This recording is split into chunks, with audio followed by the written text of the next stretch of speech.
Assalamualaikum warahmatullahi wabarakatuh. Salam sejahtera. Adil Katalino Pacuramin Kasaruga Pasengat Kajupata. Bertemu lagi dengan saya Galuh Bayu Ardi di sini.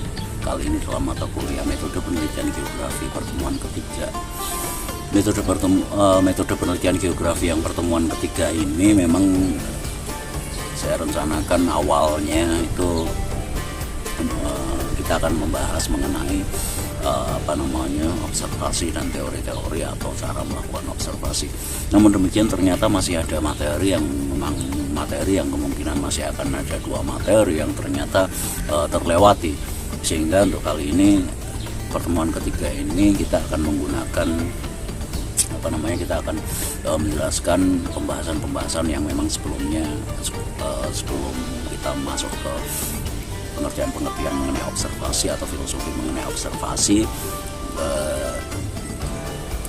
kita bahas dulu mengenai metode dan metodologi, atau istilahnya di sini dengan judul besar bagaimana kita menteorisasikan dunia atau bagaimana kita menyusun teori mengenai dunia kita, dalam arti kita beranjak dari mulai sesuatu yang sederhana.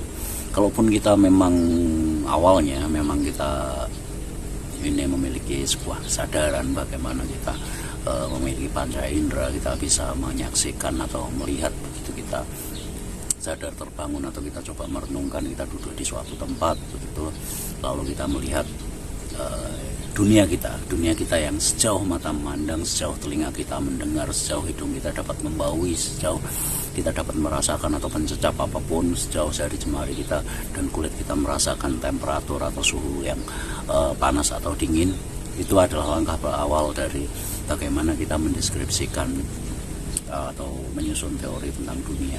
Dan dalam menyusun teori tentang dunia ini, kita sebetulnya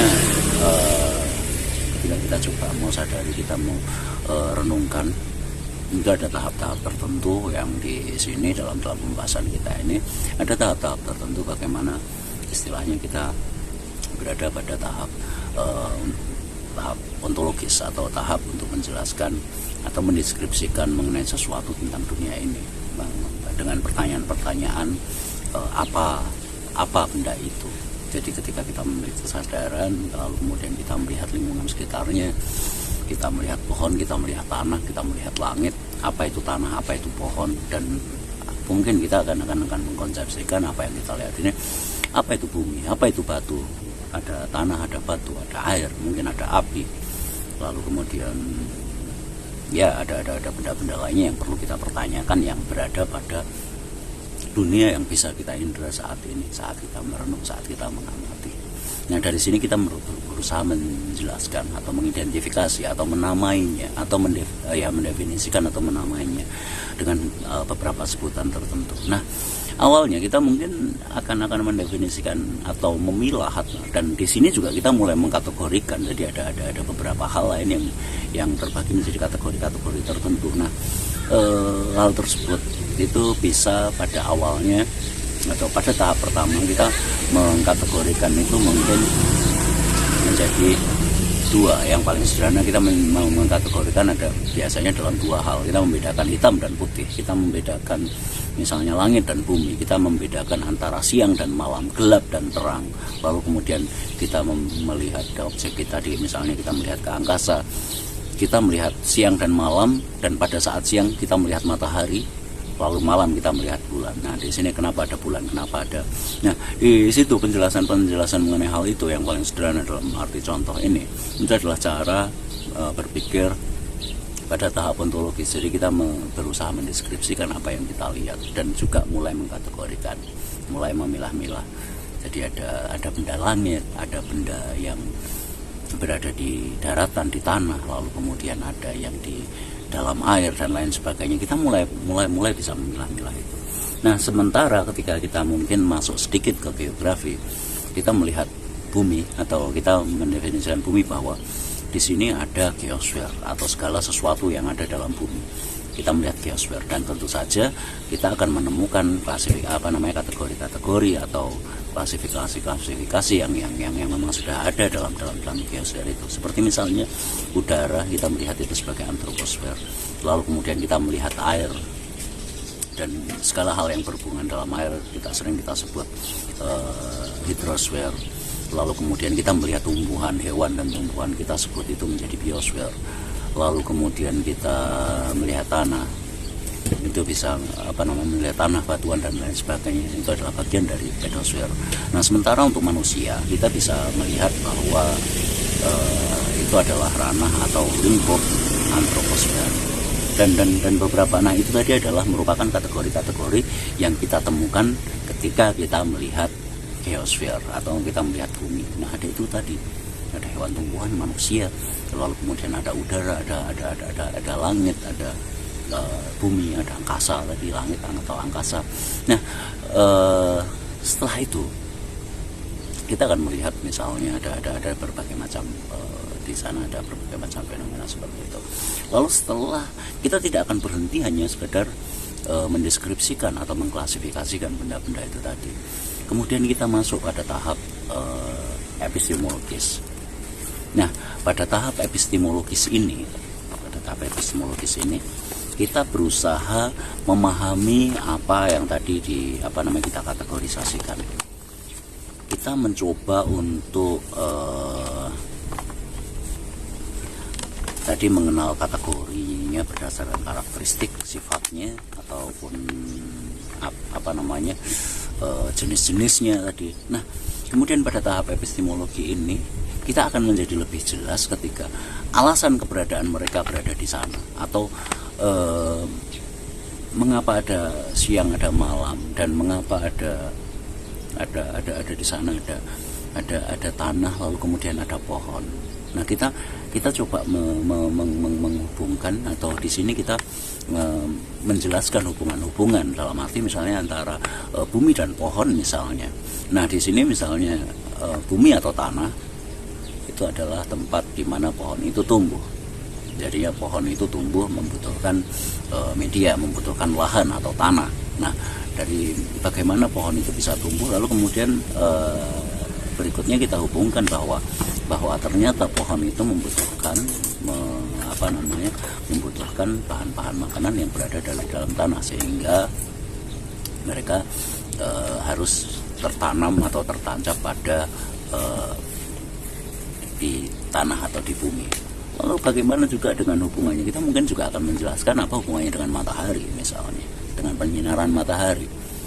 Oh, ternyata ketika memakan zat-zat saripati makanan dari tanah, pohon itu untuk tumbuh mereka juga punya metabolisme, mereka juga mencerna makanan tersebut, dan mereka membutuhkan bantuan matahari untuk berfotosintesis misalnya, dan lain sebagainya. Nah, dalam epistemologis ini jelaslah bahwa apa yang kita kategorikan pada tahap ontologis tadi itu memiliki hubungan-hubungan, memiliki keterkaitan, sehingga kita menjadi paham alasan-alasan mereka berada di sana, lalu kemudian posisi dari masing-masing kategori yang kita kategorikan tadi, yang kita kelompok-kelompokkan tadi, masing-masing memiliki hubungan dan memiliki posisi masing-masing. Dan kemudian kita bisa menjelaskan hubungan antara banyak hal yang ada dalam sejauh pengamatan kita, sejauh bisa kita kategorikan, dan hubungan antara masing-masing tanaman, masing-masing keberadaan yang berada dalam frame pengamatan kita tadi. Oke, dan di sini di sini nanti masih akan berhubungan, masih akan tidak berhenti sampai di sana. Kita masih membutuhkan yang sering kita sebut paradigma, atau bagaimana cara kita berpikir, bagaimana kita beranjak dari untuk mengklasifikasikan dan memikirkan hubungan-hubungan tadi. Untuk menjelaskan kita butuh sudut pandang tertentu, atau istilahnya kita membutuhkan asumsi. Kita juga membutuhkan beberapa hal yang kemudian akan bisa kita gunakan untuk menjelaskan itu semua. Dan ini semua memang beranjak dari berbagai macam permasalahan, dan itu semualah tahap-tahap manusia itu.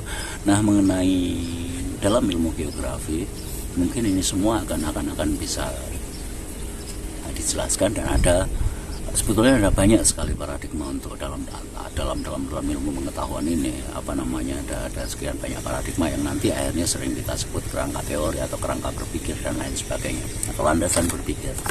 Nah, kita membutuhkan anggapan atau asumsi tertentu, dasar-dasar tertentu, dan lain sebagainya. Adapun di sini nanti berbagai paradigma itu kita sederhanakan menjadi. Oke, kita lanjutkan lagi tentang paradigma tadi yang sempat terpotong, dan di sini akan saya tambahkan sedikit lagi bahwa sekali lagi saya katakan bahwa paradigma tadi merupakan sesuatu yang setelah kita membahas secara ontologisnya, lalu kemudian membahas dari sisi epistemologisnya, ini dilengkapi dengan berikutnya paradigma atau ini merujuk pada bagaimana asumsi-asumsi kita atau anggapan-anggapan kita dalam melihat dunia, atau kaitannya di sini apa yang segala macam yang kita amati atau kita kaji. Nah, di sini paradigma nanti akan memiliki konsekuensi atau memiliki akibat, konsekuensi atau berikutnya memiliki konsekuensi dalam menentukan pemilihan jenis data atau data apa yang akan kita cari dari pertanyaan-pertanyaan penelitian dan apa yang kita amati. Kemudian bagaimana cara kita menganalisisnya, apakah kita akan menghitungnya ataukah kita akan berusaha menggali dan memahami, lalu kemudian setelah memperoleh penjelasan setelah memperoleh pemahaman lalu kita bisa menjelaskan itu. Nah, kemudian di sini dalam setiap paradigma ini nanti terdapat beberapa paradigma yang disederhanakan. Paradigma dalam geografi ini sebetulnya paradigma sangat-sangat banyak sekali dan akan terus berkembang dan mungkin akan bertambah banyak jumlahnya.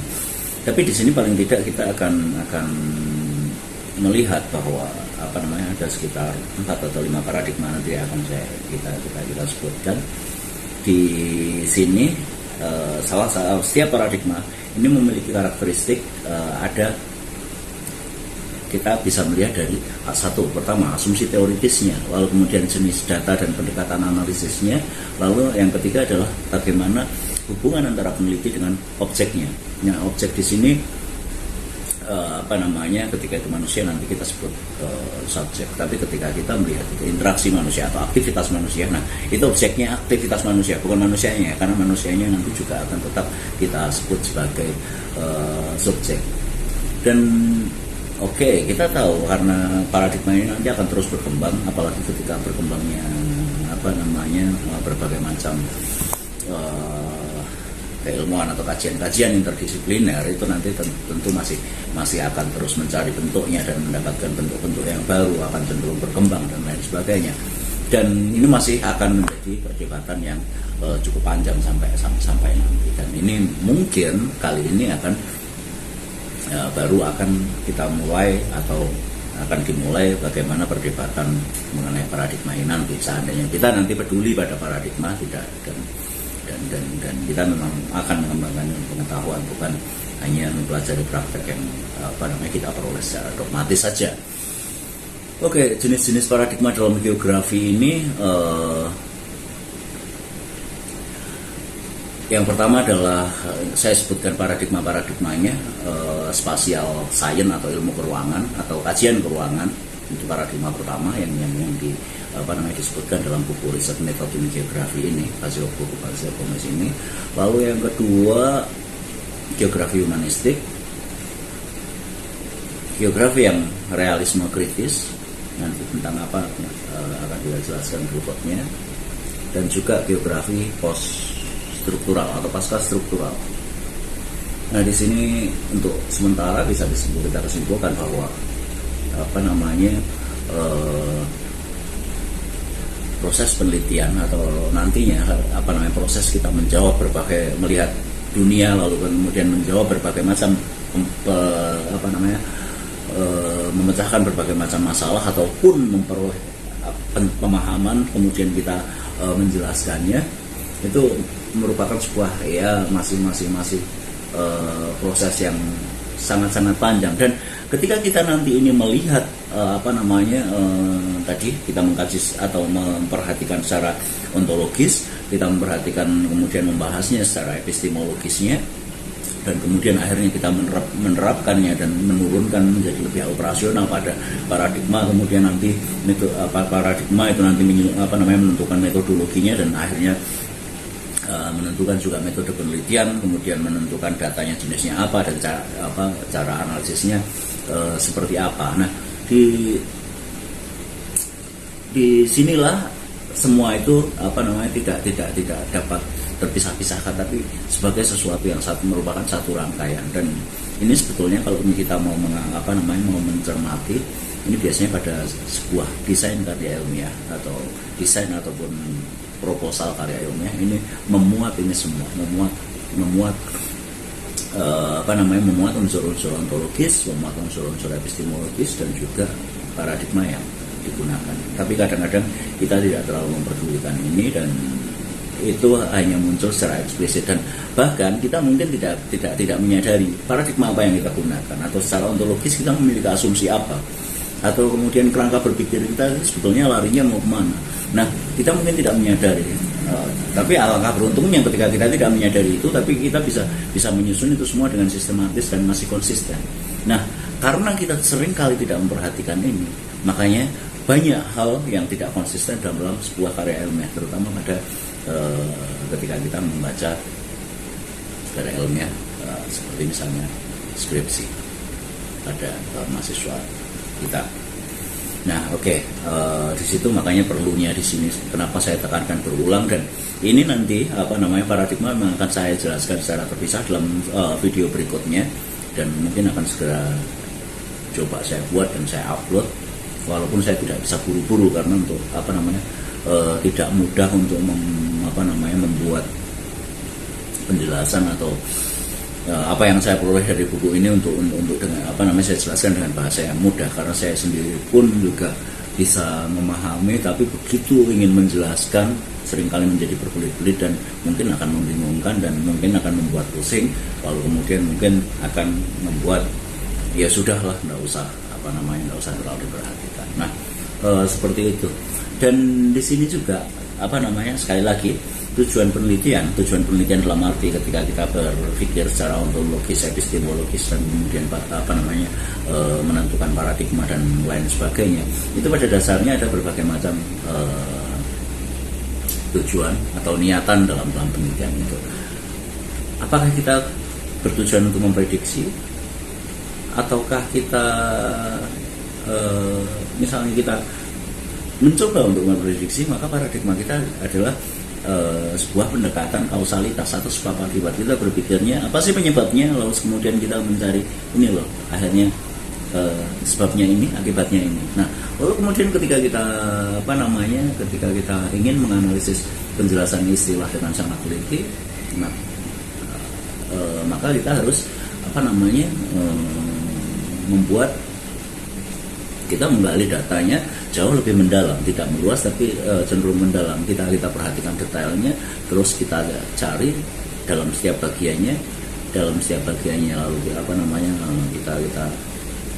kita identifikasi atau kita coba kita ketahui, lalu pada masing-masing hasil dari identifikasi itu apa hubungannya, bagaimana posisinya, apakah ini merupakan sesuatu bagian dari sesuatu, ataukah ini merupakan urutan sesuatu yang ini sebab akibat tadi, sesuatu ini merupakan hasil dari sebab lain, ataukah ini merupakan urutan, tingkatan dan lain sebagainya. Itu nanti bisa ditinjau ketika kita mulai menganalisis data udah kita peroleh, kita udah bisa mengkategorikan dan mengklasifikasikan, lalu kita bisa mengurutkan, menata, lalu kemudian menjelaskan hubungan atau relasi-relasi satu bagian dengan bagian lain tersebut. Nah, di sini juga sebetulnya ini semua adalah sebuah cara bagaimana kita melihat dunia sesungguhnya, memperoleh pemahaman kita terhadap dunia. Dan ini tadi yang kita jelaskan hari ini, dan ini masih sangat-sangat awal untuk sebuah penelitian, karena ini baru untuk kita menyusun apa yang kita pertanyakan setelah kita melihat dunia sekitar kita, apa yang menarik, apa yang harus kita jelaskan, ataupun apa yang harus kita pecahkan. Oke, dan beberapa jenis paradigma di sini yaitu tadi nanti akan dijelaskan secara lebih lanjut. Yang pertama adalah tadi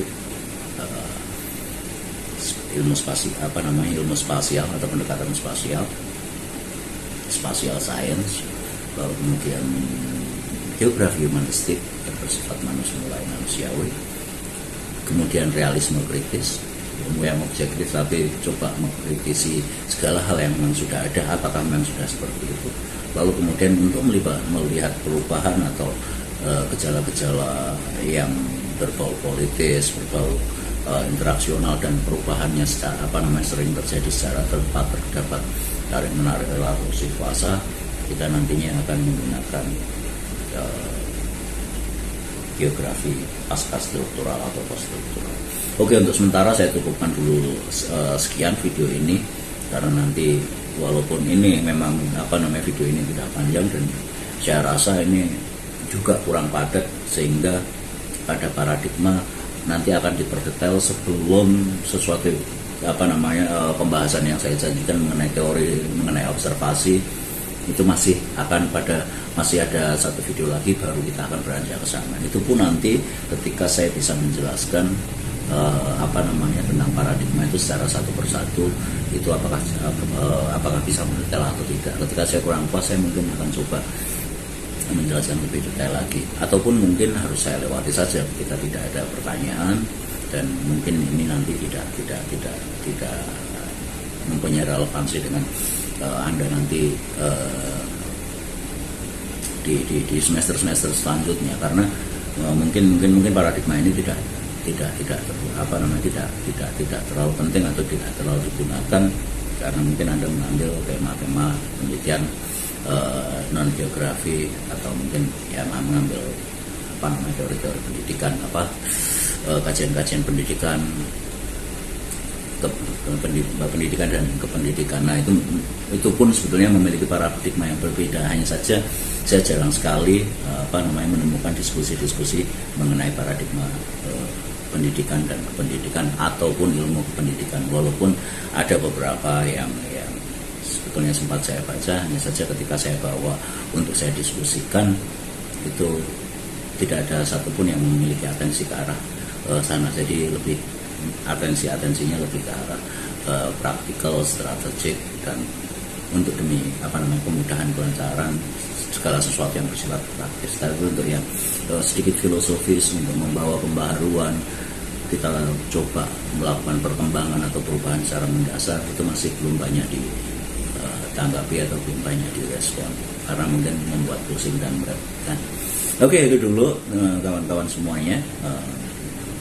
Untuk teman-teman yang mengikuti mata kuliah metode penelitian geografi ini, nanti kita lanjutkan untuk pembahasan berikutnya. Saya ucapkan assalamualaikum warahmatullahi wabarakatuh. Salam sejahtera untuk semuanya.